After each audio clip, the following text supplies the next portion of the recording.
నమస్తే అండి. ఇప్పుడు మనం రేరెస్ట్ ప్లాంట్ అనమాట ఇది. అంటే దీని గురించి తెలియని వాళ్ళు ఏమనుకుంటారంటే ఇది నిజామాబాద్ ఏరియాలో ఫారెస్ట్‌లోని మన ఇక్కడ దగ్గరగా ఉన్న అడవిల్లో కూడా దొరుకుతుంది దీన్ని.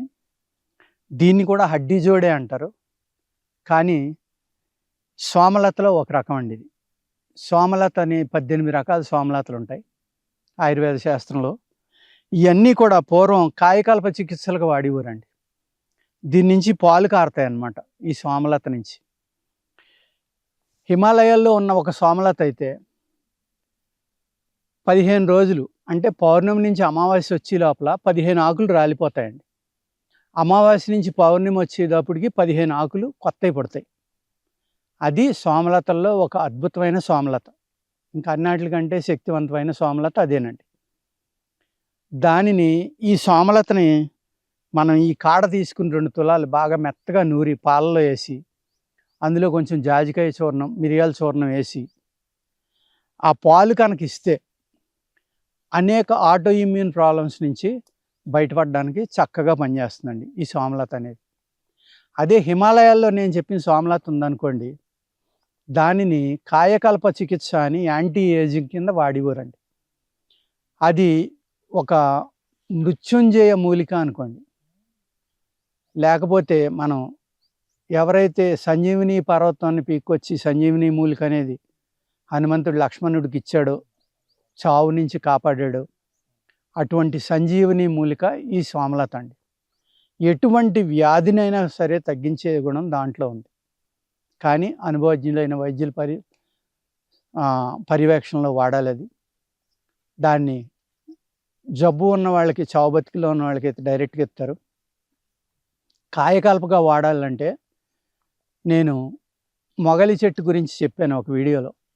అది 7 రోజులు దాని వేరు యొక్క రసం తాగితే మనం పుట్టినరోజు నుంచి ఇవాళ వరకు ఎంత పులుపు తిన్నామో ఆ పులుపు యొక్క చెడు ప్రభావం ఏమన్నా ఉంటే అదంతా బయటికి పంపుతుందని. అలాగా రెండు విడతలుగా అంటే 14 రోజుల పాటు శరీర శుద్ధి చేసి ఒక కుటీరాన్ని నిర్మించి ఆకులు అలమలతోటి ఆ కుటీరాన్ని ఆవు పేడతోటి అలికి ముగ్గులు పెట్టి అక్కడ ఒక చాపేసి ఆ పేషెంట్ని అక్కడ పడుకోబెట్టేవారు. అతను మాట్లాడడం అనేది ఉండదు. ఒక 6 నెలల పాటు కుటీ ప్రవేశం అంటారు. అలా ప్రవేశించిన తర్వాత మంచి మంచి గ్రంథాలు అన్నీ పెట్టుకుని అక్కడ ఒక ఆవు పాలు కానీ, ఆవు పాలు అన్నమే కానీ 6 నెలల్లో వాళ్ళు తీసుకునేవారు అన్నమాట. దానికి ముందరగా ఈ సోమలతని బంగారం కప్పు పట్టుకుని బంగారం సూదితోటి గుచ్చితే పాలు కారుతాయి. ఆ పాలు ఆ మనిషి యొక్క శరీర తత్వాన్ని, బరువుని, అతని శరీర శుద్ధిని లెక్కేసి డోస్ అనేది నిర్ణయించేవారు. నిర్ణయించి అది తాగితే వాళ్ళు వెంటనే స్పృహ తప్పి పడిపోతారనమాట.